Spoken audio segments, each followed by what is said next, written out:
Hello again, everyone. Edwin Learnard back once again. In this YouTube astrological segment, I'm going to be dissertating and talking about astrological or zodiac sign compatibility between Taurus and Gemini. And yes, it does apply and pertain to the sun, moon, and ascendant for both people and both signs. And anyway, well, I see this as neutral. They are adjacent signs. They can be strongly different in a manifold ways, in many different ways.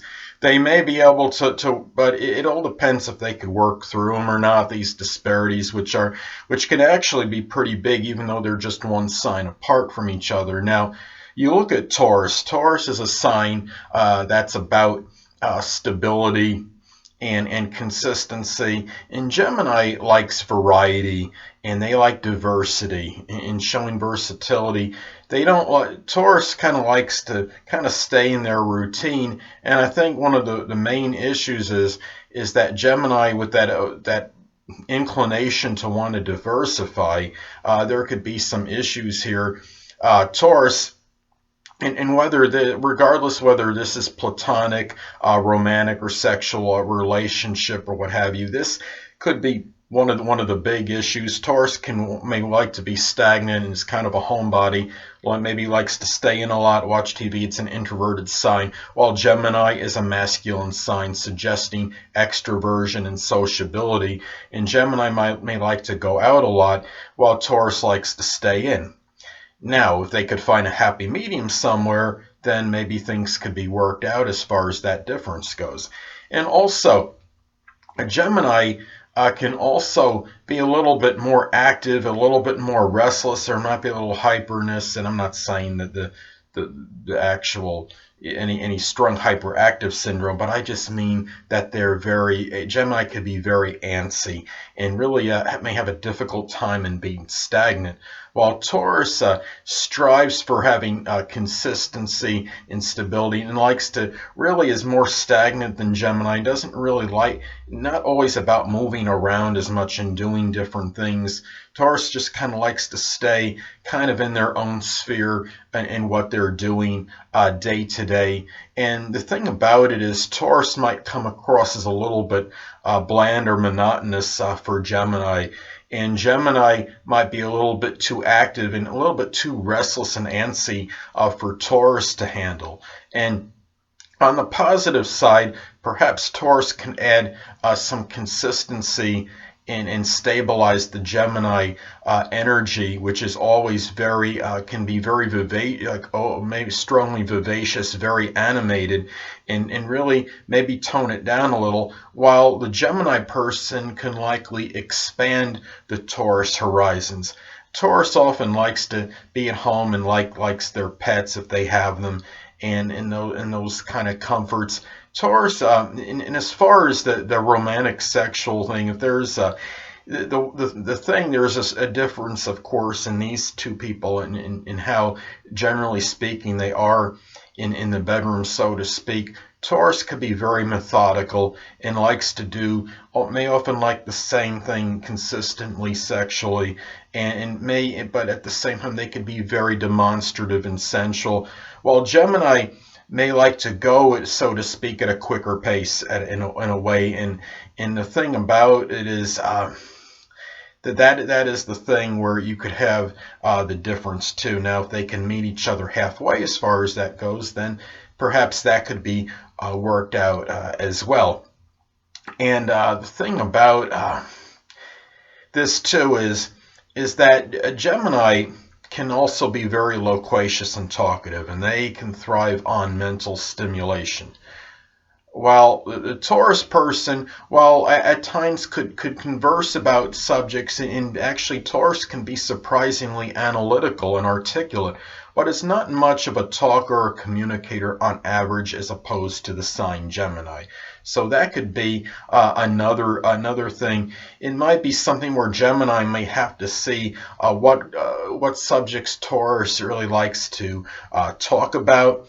And the thing about it is, and Taurus may have to adapt and be a little bit more conversational for the Gemini person. So that's another thing to look at as far as the disparities between these two zodiac signs. So really, they can be strongly different, but it's not something that couldn't be reconciled. And I think when you look at this, another thing when I see these two signs is that Taurus being at home a lot can really be about like the gardening, the cultivation, and doing things around the home. Well, Gemini may not really be so much about that, and Gemini really they just like to really do more things a lot of times away from their home and be very mobile. Well, anyway, people, it's also important to look at the aspect, if any, that is made between these two energies and these two people, as this could indicate how these energies may integrate well or maybe not as well than otherwise indicated. Now, in some cases, you'll have a conjunction between these two people with these energies. Let's say,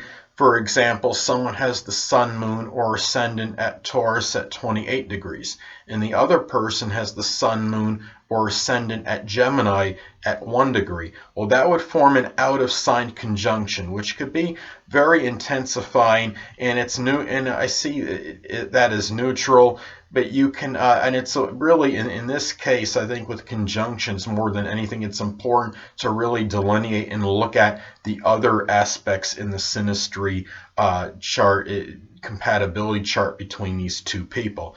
Now, in another instance, you could have an out-of-sign sextile aspect take place between the energies of these two people. Now, let's say someone has the sun, moon, or ascendant at Taurus at 1 degree, and the other person has the sun, moon, or ascendant at Gemini at 29 degrees. Well, that would form an out-of-sign sextile aspect, which could be auspicious and positive and favorable.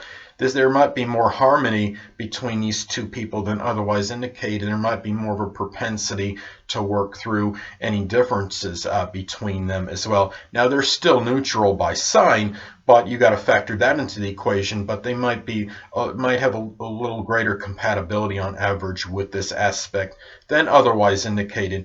Now, you could also have a semi-sextile aspect take place with these energies of these two people. Now, let's say, for example, someone has the sun, moon, or ascendant at Taurus at 14 degrees, and the other person has the sun, moon, or ascendant in Gemini at 14 degrees.